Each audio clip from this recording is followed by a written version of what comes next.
Foolish Joe. The game is in the bag. It's the 7th inning. It's 9-4. Don't go anywhere.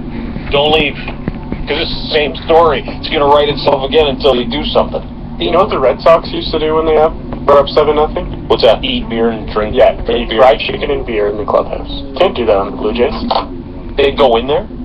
The Red Sox would go into their own clubhouse. They'd be up 7-0. They start eating. That's a great idea. No, and I can't. Valentine year. I can't even do it. I can't go anywhere. On Friday night, I said to my girlfriend, I said, "You guys, it's like the 7th inning." Even yesterday, it's what inning? It's like the 7th, 8th inning. Loop starts to blow it. Hendricks comes in. Like Loop didn't start to blow it. He blew it from the second he got on a hit and a walk. And John Goodman's like, "I haven't seen enough." So you pull it, but I said to my, "Hey, it's just getting interesting now. They're up by 4. No, you got to, honey, get in here. Don't watch this." Forget the Braves pitching staff of the 90s when they had Glavine, Smoltz, and Maddox, where they just locked it down, winning 2-1, 3-2 games. From a fan's point of view, this is much more interesting. Forget having blockbuster pitchers who shut the door. This is much more white knuckle. Oh man, come on, woo! They win. It's like watching playoff overtime with your team night in, night out. If you're a Blue Jay fan, because that's what it feels like. Okay, don't score. Woo! Overtime winner. That's what it's like watching the Blue Jays. It's great. It's an emotional high. It's a roller coaster. Right? Yeah, I've never had a season like this. I mean, there was a couple of thin seasons where we couldn't hit the ball, and now they can't stop hitting the ball. Right. You just can't stop other people. Here, you want a stat? Here's a stat. Drew Hutchison is 7-1 after yesterday, and he struggled. 7-1. He's got an ERA of like 5.32. But here's the other stat. In games he starts, he averages over 8 runs support. And 8. He's a shining 7-1, an ERA. If you have an ERA over 5 on any other team, you're 1-7. Well, that's a shining example how a pitcher wins nothing because it's not beyond his control. And he was mediocre again yesterday, but for this team, good enough. And it's exciting.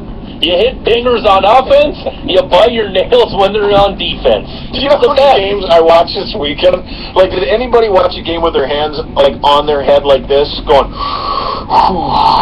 you know, and I'm trying to barbecue at one point, and I can't leave the room because they're only up by 12. So anything can happen. It's like pro line. Anything can happen, and anything does, right? Oh, honey, you gotta watch this. They're only up by 15 runs. There's a chance. You gotta check it out. Dean, I was there Sunday when Aaron Loop came on Sunday at the Rogers Center Solo. People were groaning. I heard groans in the crowd going, "Oh no, not Aaron Loop." People are literally going, "Oh." Hey, I got a question for you guys. And you've been around the Jays before, Matt, right? So, do the guys that are hitting the ball look at the guys that are throwing the ball and go, "Losers"?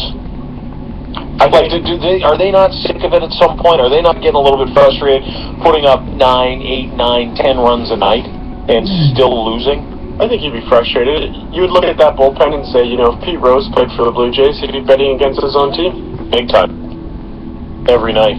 And how about that Pete Rose story too? I bet on baseball. I admit I bet on baseball. This is 26 years ago. I never bet on my team. What came out this weekend? A book with him betting on his own team. Well, he was a player. As he's playing. Yeah. And he's still holding on. Right? He's still holding on to that lie. You just clutch out of that thing. He's taking that lie to the grave with him. Because he didn't do it. Okay. So let me give you the Pete Rose synopsis. This is my theory on Pete Rose. Pete Rose has no idea what's going on anymore. So here's what he does. He bets on baseball, gets caught, banned for life, right? Was it Bart Giamatti, the banned him for life? Yeah. Bart Giamatti, banned for life. It's Paul Giamatti's dad, by the way. Did you know that, the actor? No. Yeah, no word of a lie. So anyway, he bans for life, and he's like, for what, 15 years? He's crazy. I never bet on squat. I did nothing. I'll be banned for life because I ain't lying. I never did none of that stuff. Crazy. Okay, I bet on baseball. I admit it.